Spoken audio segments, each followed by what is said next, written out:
A reading from the prophet Isaiah, for behold, I create new heavens and a new earth, and for the former shall not be remembered, nor come to mind. But be glad and rejoice forever in what I create.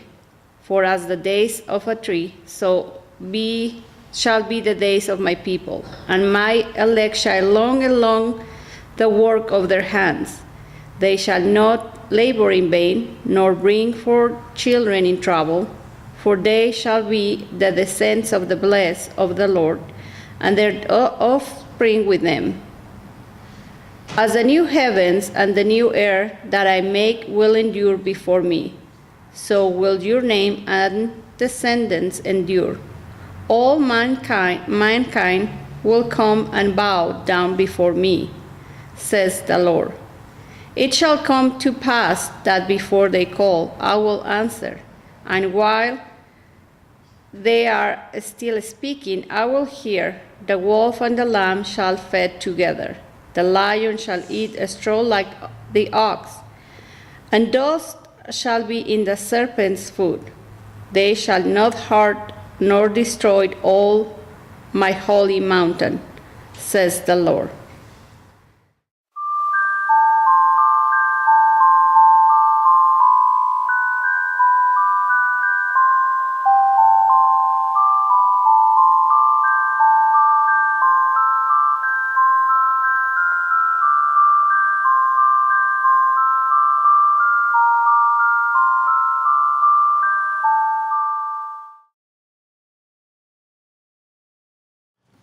Prophecy of the New Covenant.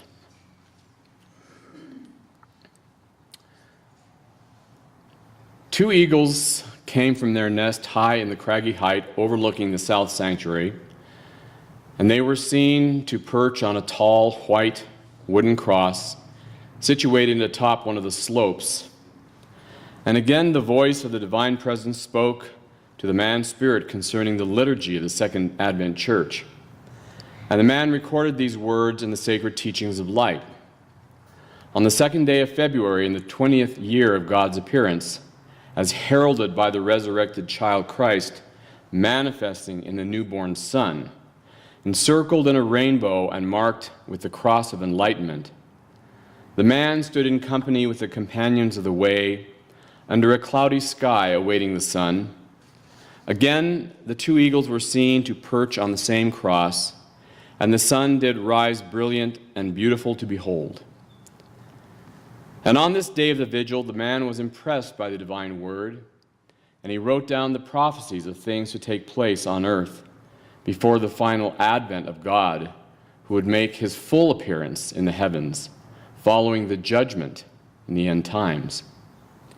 And the man vowed to instruct the faithful in all these prophecies by word of mouth, and not to write them down in a book for general circulation and distribution.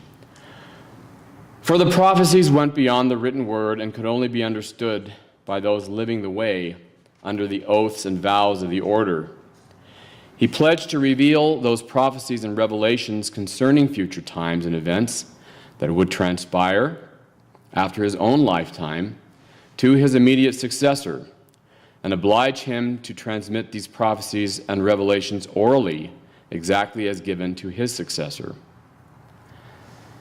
And on the next day, dark clouds blotted out the sky, but when the congregation had assembled on the mount of the sanctuary, a fresh breeze miraculously arose, blowing away the clouds from one end of the horizon to the other. The sun rose, warming and cheering the gathering. And the man, impressed by the radiant light, discerned that the sun had turned more golden since the day of Epiphany, casting benevolent rays on the sanctuary as a protective blanket. And he heard the voice of the word, and it told him that if the human races were to reflect the sun of the earth while living the way under God's spiritual sun, the sun would turn more golden every day, blessing the world with benevolent light. If the races would but turn to God in trust, they would recognize the benefits. Humanity had within its own power the capability of altering the earth for the good with God's assistance, and suppressing the influence of darkness and evil, which, being part of the natural order, were not as powerful as supernatural forces. The community was to teach this to the human races, instructing them in the means of assisting God to transform the world. The communities of the nations of the world that would be visited by the overseers of the community would realize the benefits of the altered Son that reacted to the liturgy of the church. And he did record the means to be applied within the church to make the Son golden and benevolent.